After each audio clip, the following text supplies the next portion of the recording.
Bangkok and Phuket might be as well different countries. One is a mega city of 10 plus million people. Year-round demand, a lot of businesses, headquarters, the most visited city in the world in 2024. Phuket is a tropical paradise island. Still very popular, but with a very distinct high season during December, January, February, and a little bit of a low season during summer. Bangkok attracts long-term expats and digital nomads, while Phuket attracts tourists, retirees, and people coming to spend winter for a few months. This means that your investment strategy in Bangkok and in Phuket should be completely different. I've been living and selling property in Thailand for more than 3 years already, and in this video I will give you a complete picture of Bangkok and Phuket investment realities, rental yields, hidden costs nobody talks about, so by the end of the video you will have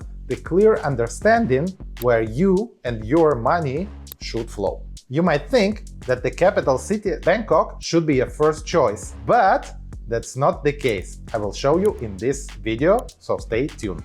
Most investors choose based on emotions and not data. They come to Phuket, they are laying on the beach having a nice vacation, beach time, and they buy a condo or a villa without analyzing hard data and without doing proper due diligence. The two cities or the two regions, Bangkok and Phuket, have very different dynamics, and what works in one might also fail in the second one. But agents in both locations sell you the same story. Guaranteed returns, easy rental income. You end up with the wrong property in the wrong city, bleeding money constantly and watching your friends make money elsewhere. Let's see how many emotional investors we have here. Hit the like button if you've ever thought of buying a property based on emotions and not data. I know everyone does that, so hit the like button. First, let's see how Bangkok market works. Again,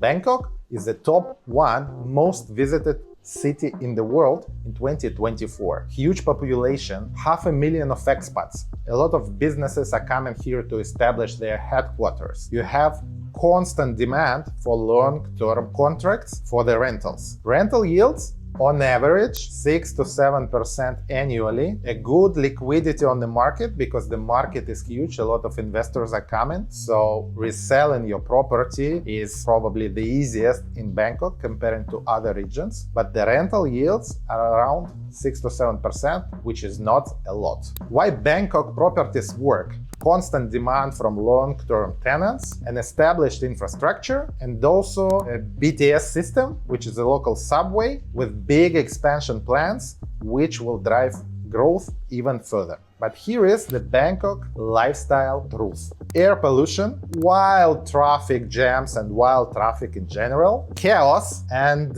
heat. At the same time, you have world-class infrastructure and services. When it comes to the Bangkok tenant profile, usually those are expats coming for 1 to 3 years to the country, so you get a long-term contract without any headache. This city is very popular with digital nomads who come for 1, 2, or 3 months. And also there are a lot of local families who are coming to Bangkok for work, and they also rent long-term. Phuket's numbers tell a different story. Rental yields are higher, on average 8, 9, 10% annually. Appreciation gain is comparable to Bangkok. Demand for the properties in Phuket is different from Bangkok. Bangkok is very flat year-round. In Phuket, we do have a high season, which is from November till March, and the low season is catching up recently. In the last years, it's not that low already, but still, winter is much higher versus summer. Phuket usually is not about long-term leases, but rather short-term or mid-term. This means that management of the property is a little bit hectic or more complex, and the management fees might eat a bigger chunk of your profits comparing to Bangkok. And also, while the rental yields are higher, the liquidity on the market is lower comparing to Bangkok. So if you are looking for long-term passive income, the Phuket market might deliver better with the higher rental yields and also with the completely 100% hands-off experience in terms of the rentals. But if your strategy is to flip, or you want to sell your property in 1, 2, or 3 years, Bangkok might be a better choice because of the better liquidity on the market. Why Phuket is growing as a real estate market? Thai government is focusing big time on making Phuket the #1 destination in Asia when it comes to the beachside time or vacation. It's full of tourists, retirees, and also expats who are living here long term.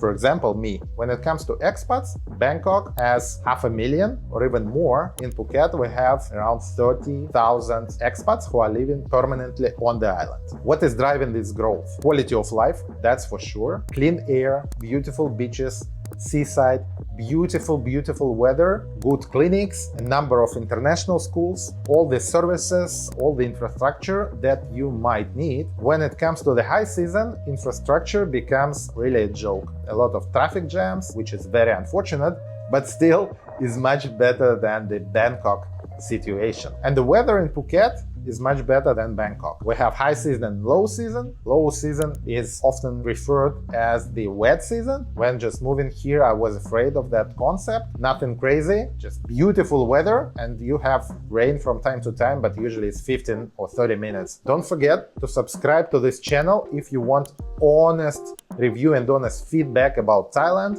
and about investments in Thailand property.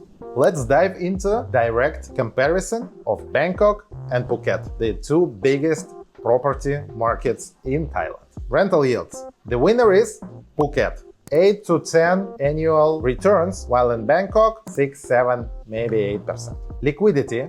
The undeniable champion here is Bangkok. A huge secondary market, much more active versus Phuket. Lifestyle comparison. That's a tricky one. For me, that's definitely Phuket. Nature, air quality, services, you name it. But on the other hand, if you are more into business meetings, if you are more into shopping, then Bangkok might be a better choice. It doesn't matter where you decide to invest. Here is the list of the biggest mistakes that you might make as an investor. First and foremost, falling into emotions. When you invest based on what you personally like and what you personally want to own, usually or very often doesn't mean this is needed by other people. So when buying with emotions, you are buying for yourself. When buying with data, you are buying for the investment and you will make better returns. Number 2, buying too far from the infrastructure. For Bangkok, this means usually the BTS or MRT station or the easy way to the toll expressway. For Phuket, this means, of course, the sea or the international school or some place where you can go to the restaurants. This all may affect your rental yields. Number 3, ignoring the costs.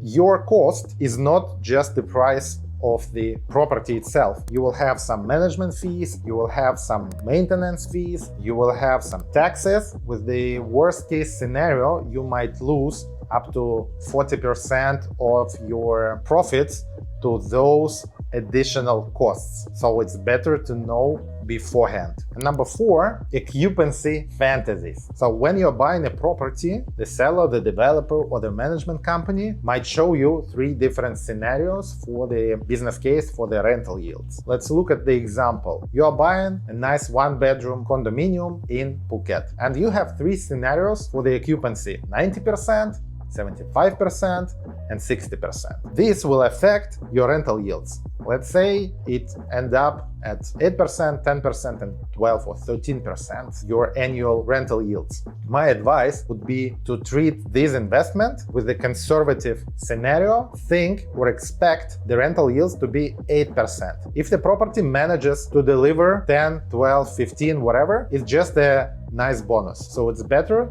to go with the conservative approach and enjoy a nice surprise at the end of the year than doing vice versa. It will be some kind of the psychological trap. And one more mistake is to invest everything you have into one single asset. So if you have $100 million and you invest 5 million into a nice villa and this is all you have in Thailand, that's fine. If your total wealth is 100,000 US dollars and you invested in one condo, that might be a tricky one. So don't forget to have some liquidity in your portfolio. You might consider a hybrid or diversification approach to your investments, maybe buying something in Phuket for the short-term leases and trying to get a nice rental yields, and buying something in Bangkok with the lower rental yields, but the ability to resell the property. So in Bangkok, it will be much easier. Or if you want to live in Phuket, for example, but you want to have some liquidity in your portfolio, maybe you invest in Bangkok, buying 1 or 2 condos there, and you rent something in Phuket with the rental yields you get in Bangkok. So it doesn't have to be in the same region, the same city, or even the same country, living yourself and investment. Bangkok and Phuket are not that comparable.